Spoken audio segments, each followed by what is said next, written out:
Hey guys, Cam315 back out with another video for you guys, and I am back with Red Ranger in Another World. Now I know I missed the last two episodes, and obviously I'm coming back to probably the most craziest episode of this show I've seen yet.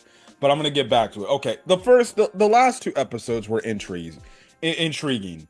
I really did like the last two episodes a lot. Because they were taking down the king, and the first episode was basically about Logi and Red basically working together, and kind of also it's more like Logi trying to put aside his hatred and just working alongside Red for the greater good. Which it turned it out, it ended up, having it to where he ended up like taking his morpher, right? And it gets right into trouble, and eventually at some point Logi feels bad because he can't even protect not even the princess Teltina, right? And he ends up like, all right, damn it, here we go. Here's your morpher. I ended up taking it by accident. So they basically work together to take down some of the minions, which then it ends that episode to where there's like this gigantic ass like freaking thing coming down, right? And essentially, what happens in the following episode, which was last week's episode, they get into the freaking Megazord and they basically take it up to space and basically blow it up. And you have it to where Logi basically takes like the Megazord sword and he slices it. And also too, this is like the first time like all these characters are looking down on I guess their Earth and seeing like space and everything and seeing how big, which kind of played a role in this episode here where Logi was just like, when we were up there, I never seen something so beautiful, and kind of stuff like that, which was absolutely hilarious, right? um, but you have it there, and then also too, we found an interesting thing about Teltina. So she apparently has a monoseed right within her, and this monoseed like comes out, and it's like basically a wolf, and basically it goes and eats other people's monoseeds, and basically quells it, and that's basically it. It's actually a quite interesting ability, and that's kind of her thing. Like she's going around finding these monoseeds, pulling her ability out, so then that can eat the other monoseed, and that's basically it. I don't know. I wonder if it's like going to change the wolf or have any effect. So far it hasn't, but it's interesting. And then we get introduced to like this weird, like I guess one of the main bad villains, right? This like weird looking puzzle core jester, like looking dude, and he's pretty, he actually surprises Red and actually, damages him for a bit, right? And basically he goes away. But then we get introduced to this new character that has the staff that Yihdra has been looking for, and we see that this character and Yihdra, they don't get along too well, right? So that leads into this episode, right? And you kind of have some interesting plot points. So one, to Princess, well, actually that's at the end of the episode, but you have it to where Yihdra has a conversation with this individual, and clearly these two know each other, and they do not agree with each other's like type of like ideals. Like Yidra's kind of has the ideals in layman's term of like, hey, we need to help people, and if that's doing whatever we can to help them, and that's not giving these people any restrictions to do that, like I think that's the way, like that's the way to help, that's the way to create bonds and essentially, help everyone. But the other girl was like, well, sorry, but that's not going to happen, and we need to restrict what they can and what they can't do, right? Because it's only fair to do that because we got the power to do that. And Yidra's kind of like not agreeing with this, right? Um, and you have it to where, she asked Red, like, Red, come on, Red, you agree with me, right? In this whole situation. And Red honestly starts with like, hey, I'm like, look, hate to be the bearer of bad news, but in a weird way, I kind of have to, I kind of have to agree with the other chick, right? And this completely breaks Yihdra. She's just like, this dude told me that he wanted to see my dream come to fruition. He basically said how much he loved my dream, and now he's siding with her. And she ends up like getting broken by this and very upset by this, and she's like, why did I even give this dude worth any time of day? And she flies out, and Red's like, Yihdra, what the hell? But basically, she didn't hear what he was actually saying. And basically, what Red said is like, yes, what Yidra's dream is or wants is hard to accomplish, right? That definitely is hard, but I'm gonna be there with her till the very end. And so it just inspires me because because her whole thing is about creating all these bonds and everything, and that's what his number one thing, to create all these bonds and stuff like that, because that's his Power Ranger ability. So then he ends up going after Yihdra, right? And he goes into like one of the like freaking Megazord things, and he's like, Yihdra, come back. And basically Yidra's just like, you like, go away, like you want nothing to do, you don't want to see my dream come true, no nothing, right? And it leads to him catching up to her. They crash down, and basically, Yidra's like, why? I'm like, I don't even understand why you're talking. I can't believe you sided with her. You basically said how much you liked my goal and my dream and everything, and now you don't want to, you're siding with something now. You don't agree with my dream no more. And basically Red is like, no, like I 100% still love your dream and your idea of what your goal and your dream is. He does admit, like, look, it's not exactly the easiest dream to accomplish, but I'm gonna be there to the very end with you, and I'm going to see this dream fulfilled, and that just inspired me to help you want to achieve that dream, so then I can see it come to fruition, right? um and basically, in layman's terms, they head back. Yihdra talks with the girl again, and by the end of the episode they kind of have a resolution of like, all right, let's just meet somewhere in the middle. Like, all right, fine, we'll see how we can incorporate some things the way how I do things. And that was kind of like the conversation basically Red wanted to tell Yihdra, to basically be like, look, I understand, like, you want to achieve your dream, but like maybe, in some aspects it is kind of hard to achieve it. So maybe let's be more open to other ideas to maybe even make your dream come across even easier.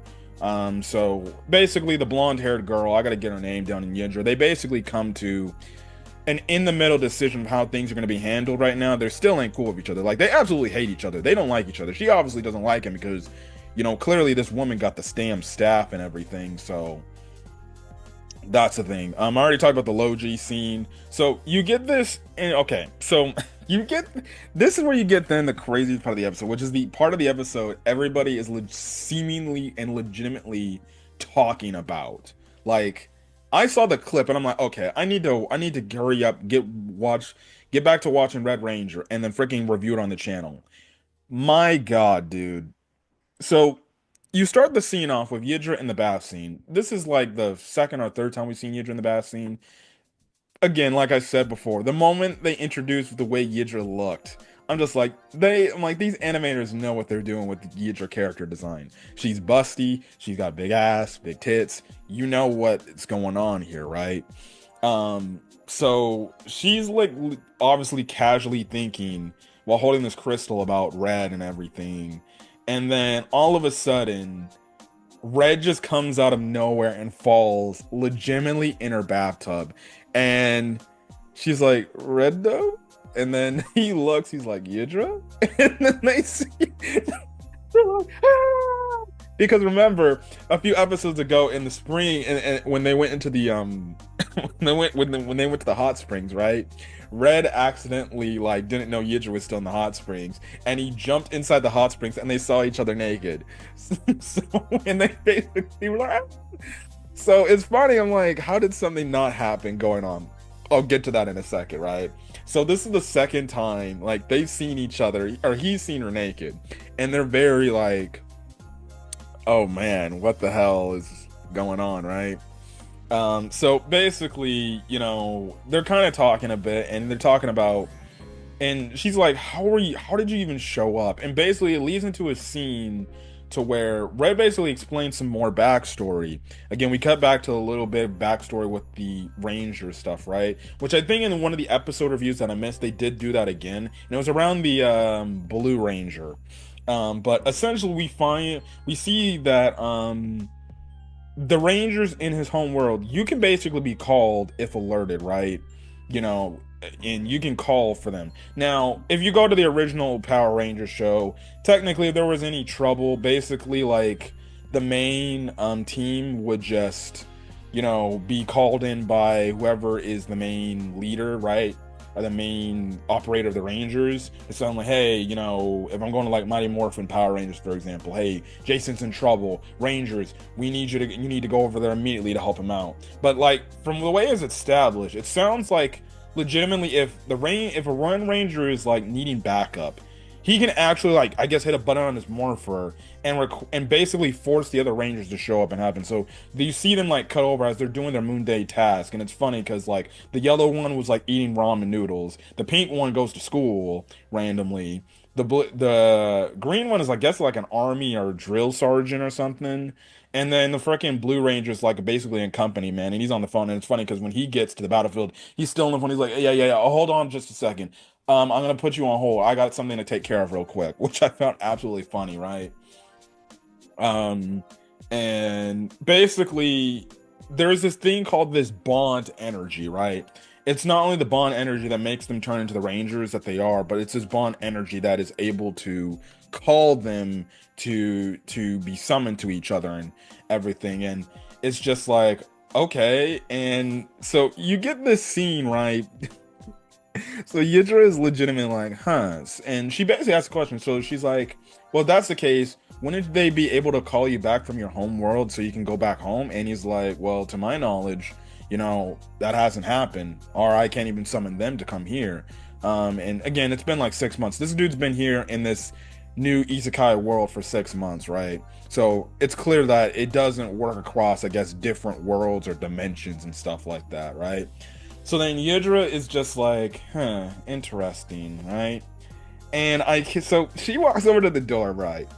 She uses her magic, and then she locks the fucking door and just has it. And I think she also soundproofed the room, right?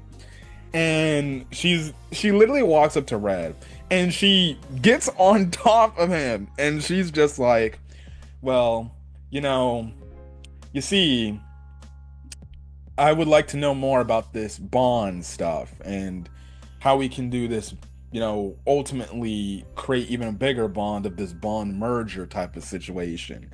And Red is all flustered. He's like, wait, what is going on here? And she's getting all flustered, and she's just like, listen, I just like to improve the bonds, so we can have a bond merger essentially, right? And this man's like, please be gentle. And I'm just like, wait, nah, bruh, don't tell me. So then the following day, they're like about to go talk to the king, Teltina's father, right? And basically Teltina looks at both of them, and they are clearly like very flustered right now. Like, she's not looking at him, he's not looking at her, and they have their inner monologue thoughts. He's like, I can't believe I can't even look at her after what I saw yesterday. And she's like, what the hell? Like, she's basically, they're both like, we can't look at each other because of what happened last night and, what we both saw. And basically Teltina's just like, wait a damn minute. Did you guys do a bond merger? And they're just like, we didn't do no such thing. Bruh. This might be the greatest isekai ever. This might be the greatest isekai ever. Bruh. I cannot believe it, yo. They actually had Red and Yihdra literally do the sex. This man Red was clapping some Yihdra cheeks. And the princess is over here talking about, oh wow, I didn't expect, I always knew you guys would do this and do this bond. And she kept alluding to the fact of the bond merger. That was the way of censoring the fact that, instead of saying, oh, you guys were fucking, weren't you? And they're like, we did not do that.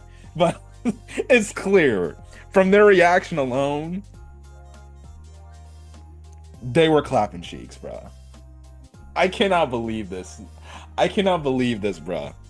In a Power Rangers anime, and listen, we've had in the past, where we've had Power Rangers in relationships, right? And it would always be implied if they were like actually like doing that stuff.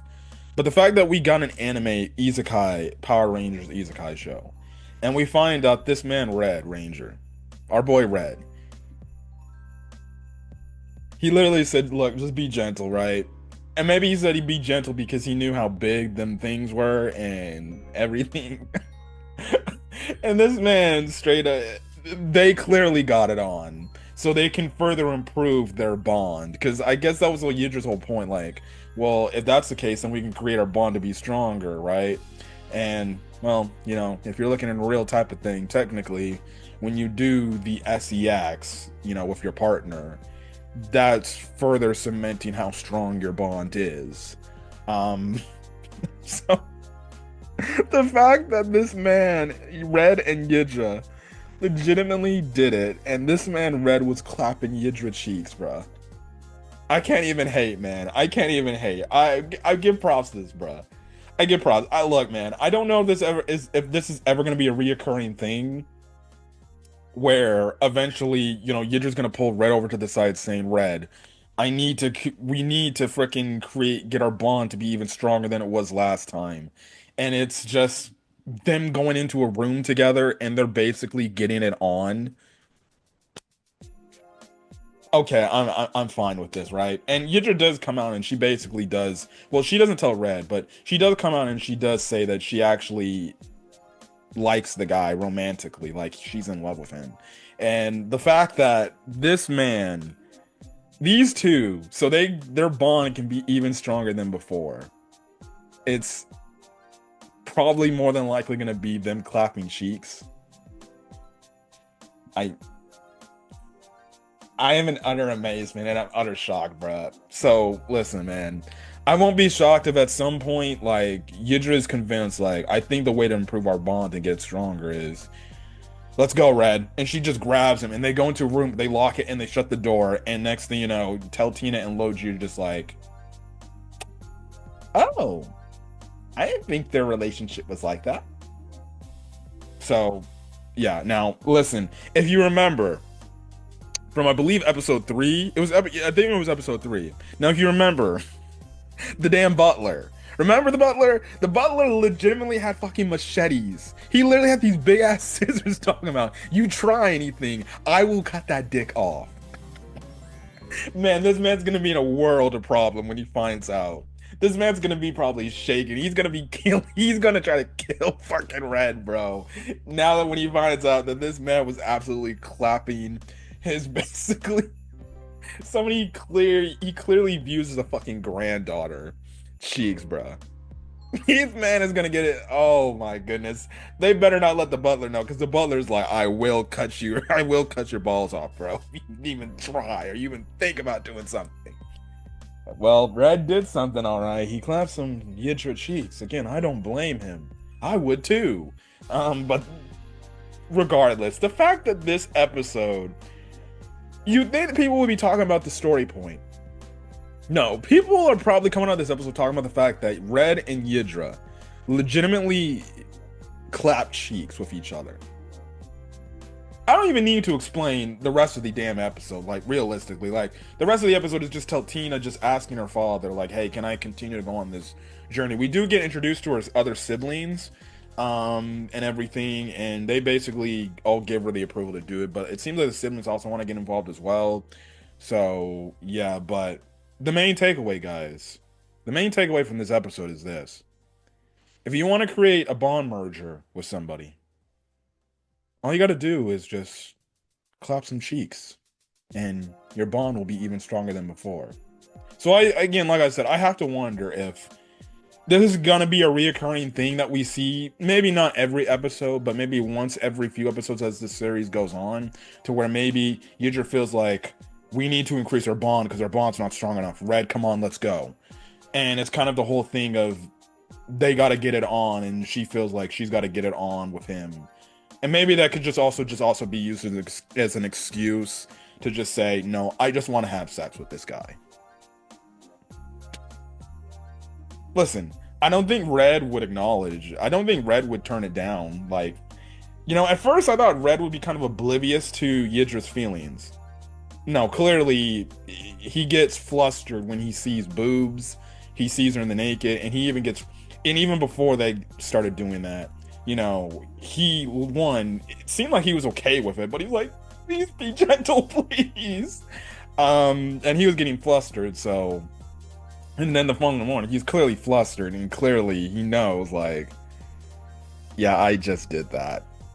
So, yeah, but there's that. But this episode of Red Ranger, I did not expect to see this coming. I legitimately was like, there's no shot they're gonna have Red. They're gonna have it where Red's so oblivious, where he's doing these oblivious ass things with Yihdra, and he's not picking up on the fact that Yidra's literally simping for him, right? So now it's gonna be interesting going forward when they have these type of moments where he's like saving her. Is he gonna get flustered because he actually now kind of likes her, especially after they got done doing the deed? And it's also gonna be interesting if they're gonna continue to do shit like that. You have to wonder if they're just gonna be. Tina's just gonna make a joke where they're like stopping in at like a town and like, we'll get two rooms. We'll get two rooms. We'll just have two rooms. And it's kind of the whole thing of like, oh, don't worry. You two can be in the same room together. Me and Logi will be in the same room together too, which also that was funny because when Teltina was passed out, this man Logi was like, princess, and he was all on top of her, right? And they're like, stop this, you're gonna freaking kill her. So yeah, but this episode of Red Ranger, man, my God, bro. My God. If you guys liked the video, leave a like. Put in the comment section your thoughts and hit that subscribe button if you want to get more Red Ranger and Another World content and stuff like that. But till then, guys, stay safe out there. Have a great rest of your day or your night or which this video. Until then, guys, stay safe out there. Peace.